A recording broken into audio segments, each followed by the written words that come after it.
Assalamu alaikum students, welcome to the lecture number 23 for the subject of operating systems. Let's have a little recap about our previous lecture. In our previous lecture we discussed that deadlock is a situation that results in halting a system. Now this situation arises due to the competition among different processes for the resources. Some processes are holding resources and requesting for the new resources, and these new resources may be allocated to some other processes that are in turn waiting for some other resources. So this is basically a deadlock situation. In this lecture we will discuss that how we can characterize deadlock, and we call it as deadlock characterization, and then we will discuss resource allocation graph and how it can help us to identify whether the system is in deadlock or not. Now what is deadlock characterization?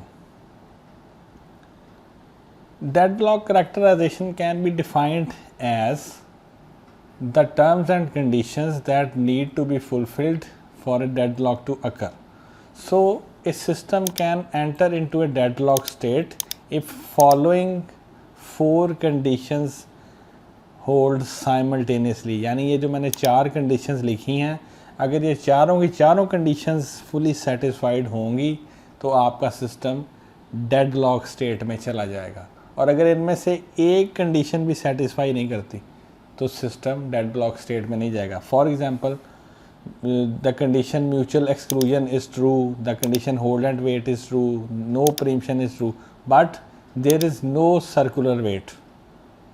So your system can eventually move out of the deadlock situation or will probably not enter the deadlock situation. Now let us discuss these conditions one by one. Now what is mutual exclusion? If you remember, I used a word mutex in the process synchronization article. So this is the same word, that is mutual exclusion. In mutual exclusion, only one process can hold a resource at a time, or in other words you can say that there should be a resource that can only be held by one process at a time, or in other words there may be at least one resource that is actually in non-shareable mood. So अगर आपके पास इस तरह के resources हैं जो non shareable हैं या non preemptable हैं या उनके आपके पास quantity जो है वो limited है, तो आप कह सकते हैं कि आपका system deadlock में condition deadlock में move कर सकता. So if your resource is non-shareable, processes will be requesting for it but will not be getting it. However, if the resource is shareable, the mutual exclusion condition will simply not hold. तो आप कह सकते हैं कि आपके पास printer है, CD writer है या स्कैनर है, ये सारे नॉन शेयरेबल रिसोर्सेज हैं, तो इस पे म्यूचुअल एक्सक्लूजन कंडीशन जो है वो होल्ड कर सकती है. लेकिन अगर आप रैम की बात करें तो वो ऑलरेडी एक शेयरेबल रिसोर्स है, उसको प्रोसेस रिक्वेस्ट करते जाएंगे, उस पर एलोकेशन उनको मिलती जाएगी. So mutual exclusion will not hold. So if your resources are not shareable or rather shareable, the processes would not be prevented from using the resource. Process उनको use कर सकेंगे. For example, single printer. If you have a single printer, that is absolutely non-shareable resource. Then we have hold and wait condition. Now what is hold and wait condition? A process holding at least one resource is waiting to acquire additional resource held by other process. For example, हम इसका typical scenario draw करते हैं. For example, ये मेरे पास एक process है, इसको मैं कहता हूँ P1. इसी तरह मैं कहता हूँ कि यहाँ पर मेरे पास एक और process है जिसको मैं कह देता हूँ कि ये P2 है. Then let's suppose I have a resource R1 and I have a resource R2. There is a resource R1 and there is a resource R2. Now both R1 and R2 are non-shareable. हमने इनको non shareable क्यों किया? क्योंकि हमने mutual exclusion या mutual exclusion condition को भी तो ट्रू करना है. डेडलॉक तभी अकर करेगा जब condition number 1 mutual exclusion true होगी, जब condition number 2 hold and wait true होगी. तो इसलिए हमने इन रिसोर्सेज को नॉन शेयरेबल मोड में रखा. लेट्स सपोज जो रिसोर्स R1 है ये हमने एलोकेट किया हुआ है प्रोसेस P1 को. You can write that resource R1 is already allocated to process P1. Similarly the resource P2 is allocated to resource R2.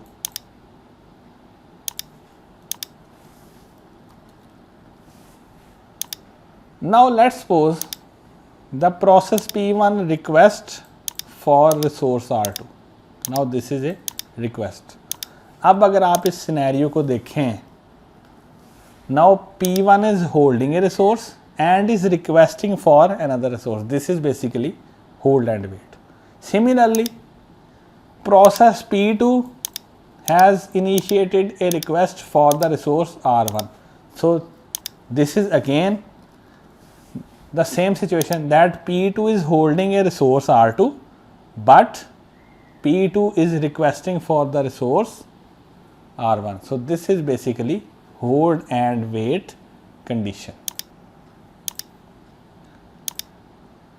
Now a process can hold multiple resources. Previous example में तो हमने एक ही resource hold करवाया ना, लेकिन ऐसा हो सकता है कि एक process के पास 3 resources हों और 2 resources की वो request कर रहा हो.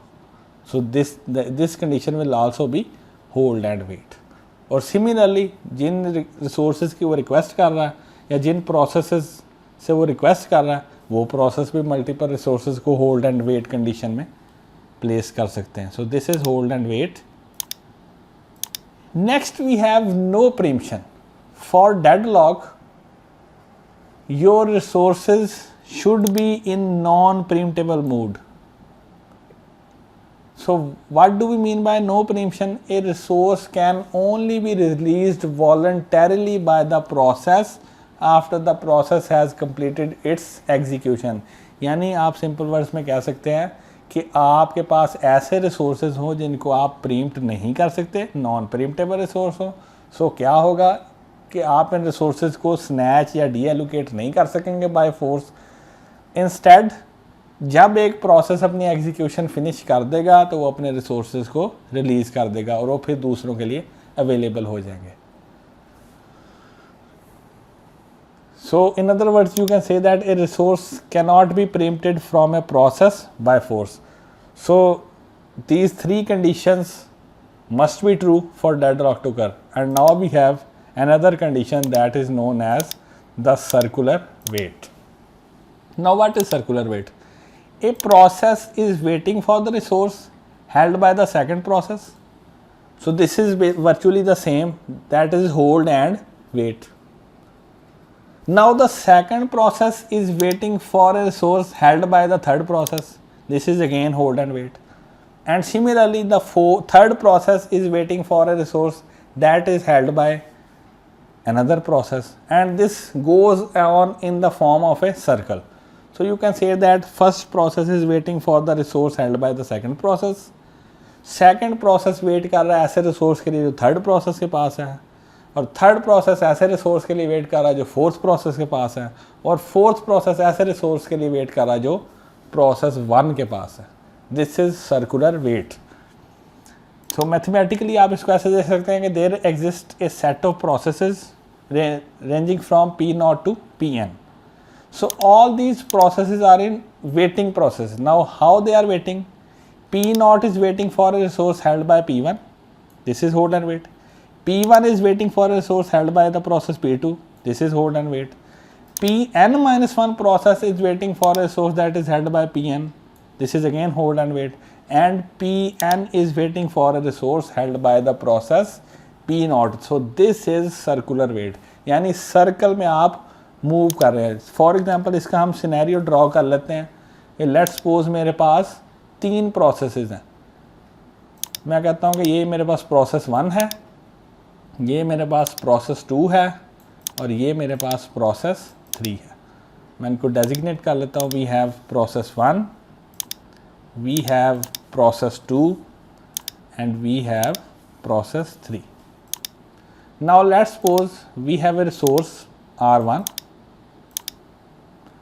Now this resource is allocated to process P1.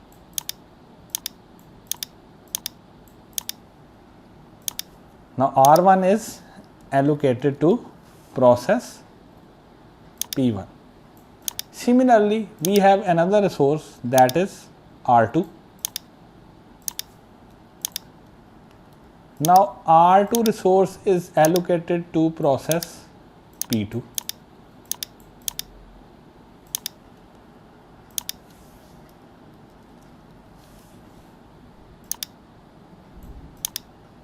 Similarly, we have a third resource that is R3.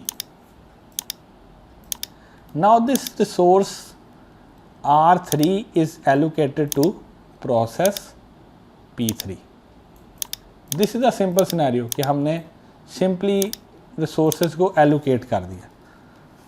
अभी होल्ड एंड वेट की कंडीशन नहीं आई, तो you can say that circular wait is a special case of hold and wait.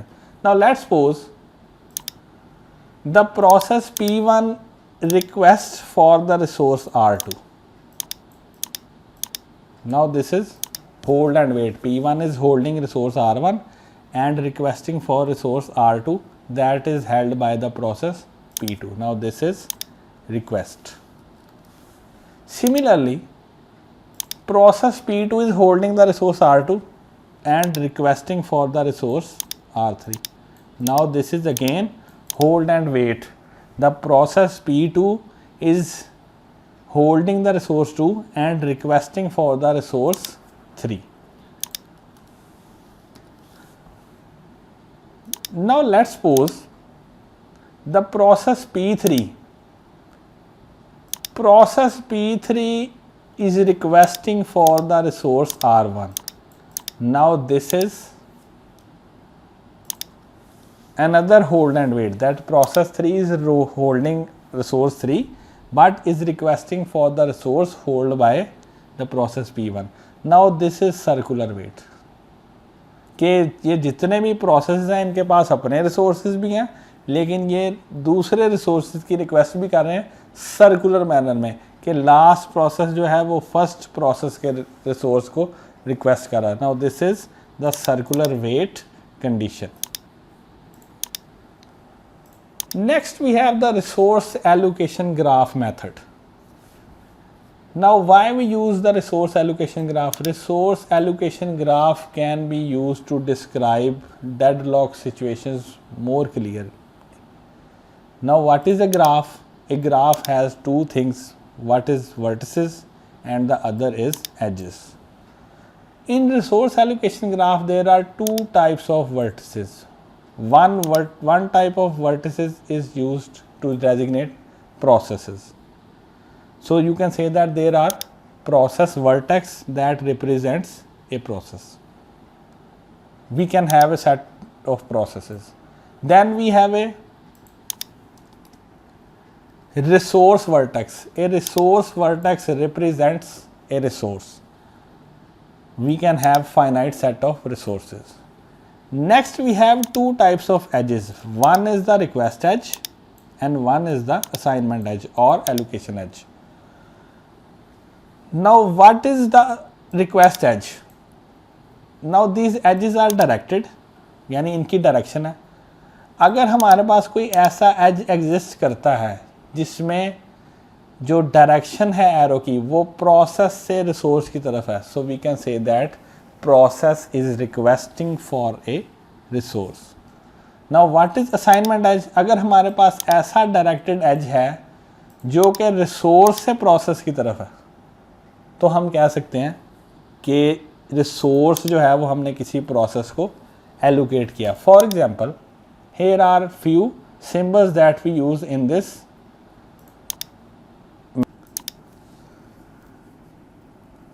Now here are different symbols that we can use in resource allocation graph. For a process we will use a circle symbol.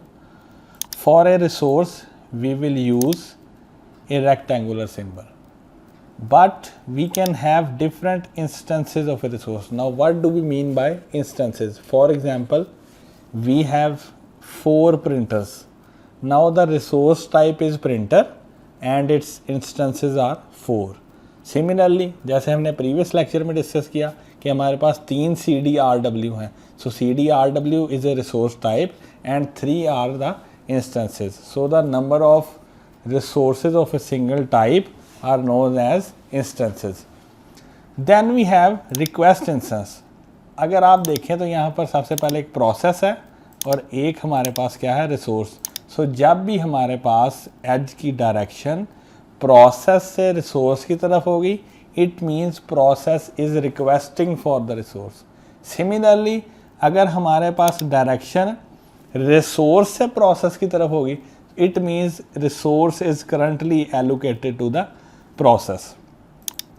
अच्छा, अगर हम इस diagram पर आएँ तो इसमें भी मैंने यही सिनेरियो फॉलो किया. Because R1 is allocated to process P1, so the edge is from R1 to P1. Now P1 requests for the resource, so the edge direction is from the process to the resource. So इसी चीज़ को मैंने follow किया. अब यहाँ पर आप देख रहे होंगे कि जो एरो है वो एक बॉक्स से प्रोसेस की तरफ जा रहा है.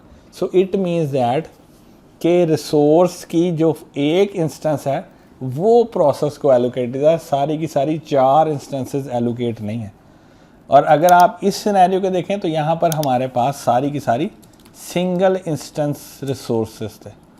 लेकिन अगर मल्टीपल इंस्टेंस रिसोर्सेज होते तो हम उसके बॉक्स से एलोकेशन करते. फॉर एग्जांपल हमारे पास ये रिसोर्स होता और इस रिसोर्स की 2 इंस्टेंसेस होती, और अगर हमने इस इंस्टेंस को एलोकेट करना होता किसी प्रोसेस को, तो हमारे एज की डायरेक्शन ये होनी थी कि हमने ये इंस्टेंस एलोकेट कर दी. So it means that we have allocated an instance to the process. So let's take a look at the example. In this example, we have 3 processes P1, P2, P3, and we have 4 resources R1, R2, R3 and R4. Now जो R1 resource है उसकी single instance है, R2 की 2 instances हैं, R3 की 1 instance है और R4 की 3 इंस्टेंसेस हैं. सो अगर आप यहाँ पर क्लेम एज और एलोकेटेड एज देखें तो P1 की डायरेक्शन R1 की तरफ है. Now what does this mean? When direction is from process to resource, it is a request. So you can say that process 1 is requesting for resource 1. Similarly process 2 is requesting for resource 3. Secondly अगर आप ये as देखें जो resource से process की तरफ जा रहा है, तो जब भी एज रिसोर्स से प्रोसेस की तरफ जाता है इसका मतलब क्या? that resource is allocated to the process. So it means that the single instance of R1 is allocated to the process P2. Similarly, one instance of R2 is allocated to P1 and the other instance is allocated to process P2. Similarly, the single instance of R3 is allocated to P3 while the resource R4 is totally free. None of its instances is being used. अब हमारे पास ये resource allocation graph है जो कि एक dead lock state में है. अब डेड लॉक स्टेट में कैसे है? P1 जो है वो R2 की एक इंस्टेंस को होल्ड पे और रिक्वेस्ट कर रहा है R1 के लिए. अब R1 जो है वो सिंगल इंस्टेंस प्रोसेस है और R1 एलोकेटेड है प्रोसेस P2 को. सिमिलरली R2 की जो एक इंस्टेंस है वो भी P2 को एलोकेटेड है. So it means that P2 is holding 2 resources. Now P2 is waiting for the resource R3 or requested for resource 3 और resource 3 की जो single instance है वो P3 होल्ड कर रहा है और P3 in turn request कर रहा है R2 से resource की. So it means that this whole process is in deadlock state. तो अगर आप यहाँ पर वही conditions देखें R1 R3 नॉन शेयरेबल है, R2 की कोई इंस्टेंस रिमेनिंग नहीं है और एडिशनली नॉन शेयरेबल है। हर प्रोसेस के पास एक रिसोर्स होल्ड स्टेट में भी है और एक रिसोर्स के लिए वो वेट भी कर रहा है, और तीसरा प्रीम्पशन भी हम नहीं कर सकते, और फोर्थ सर्कुलर वेट है। P1 is waiting for resource R1, P2 is waiting for resource R3 and P3 is waiting for resource R2 while these resources are held by other processes. Now this is a classical example of deadlock. अब इस example को देखें, अब यहाँ पर हमारे पास deadlock नहीं है। अब वो डेडलॉक किस तरह से नहीं है? We have 4 processes P1, P2, P3 और P4। P1 जो है उसके पास रिसोर्स R2 है और वो रिक्वेस्ट कर रहा है रिसोर्स R1 के लिए। अब R1 की जो 2 इंस्टेंसेस हैं, एक एलोकेट हमने किया प्रोसेस P2 को और एक हमने एलोकेट की है प्रोसेस P3 को। इसी तरह P3 जो है वो रिक्वेस्ट कर रहा है R2 के लिए और R2 की जो इंस्टेंस है वो हमने P4 को एलोकेट किया। अब अगर आप देखें तो P2 भी कोई नया रिसोर्स रिक्वेस्ट नहीं कर रहा, P4 भी नया रिसोर्स रिक्वेस्ट नहीं कर रहा। It means they are holding the resources but they are not in a waiting state. So यहाँ पर ऐसा सिनेरियो हो सकता है कि प्रोसेस P2 अपनी एग्जीक्यूशन फिनिश करे और R1 रिलीज़ कर दे। जैसे ही R1 रिलीज़ होगा तो P1 ने क्योंकि R1 के लिए रिक्वेस्ट की है, हम ये फ्री जो इंस्टेंस हुई है ये P1 को एलोकेट कर देंगे। अब P1 को जिस रिसोर्स की ज़रूरत थी वो भी उसे मिल गया, एक रिसोर्स ऑलरेडी उसके पास था, तो अब क्या होगा, P1 अपनी एग्जीक्यूशन कंप्लीट कर लेगा और दोनों रिसोर्सेज को रिलीज़ कर देगा, R1 को भी और R2 को भी। अब R2 की एक इंस्टेंस फ्री हो गई, P3 रिक्वेस्ट कर रहा है R2 की इंस्टेंस के लिए, वो हम P3 को एलोकेट करेंगे। एक के लिए वो वेट कर रहा था, एक उसको ऑलरेडी एलोकेटेड था, उसको दोनों रिसोर्सेज मिल गए जिससे उसकी एग्जीक्यूशन कंप्लीट होगी। So you can say that this is a resource allocation graph but it is not in deadlock state. इसको हम another way से देखें। Similarly P4 है, P4 एक रिसोर्स होल्ड कर रहा है but it is not waiting for another resource. So simply P4 can finish its execution. जब P4 की एग्जीक्यूशन फिनिश हो जाएगी तो ये इंस्टेंस फ्री हो जाएगी। अब रिसोर्स R2 की एक इंस्टेंस बिजी होगी, एक इंस्टेंस फ्री होगी। अब क्या होगा, P3 जो है R1 की इंस्टेंस को होल्ड करके रखा हुआ और R2 की इंस्टेंस रिक्वायर कर रहा, तो जैसे ही ये इंस्टेंस फ्री होगी ये किसको एलोकेट हो जाएगी, P3 को। Now when this instance will be allocated to P3, P3 की रिक्वायरमेंट फुलफिल हो जाएंगी, वो किसी भी रिसोर्स के लिए वेट नहीं कर रहा होगा। So P3 will complete its execution. So जब P3 अपनी एग्जीक्यूशन कंप्लीट करेगा वो 2 रिसोर्स इंस्टेंस रिलीज करेगा, एक R1 और एक R2।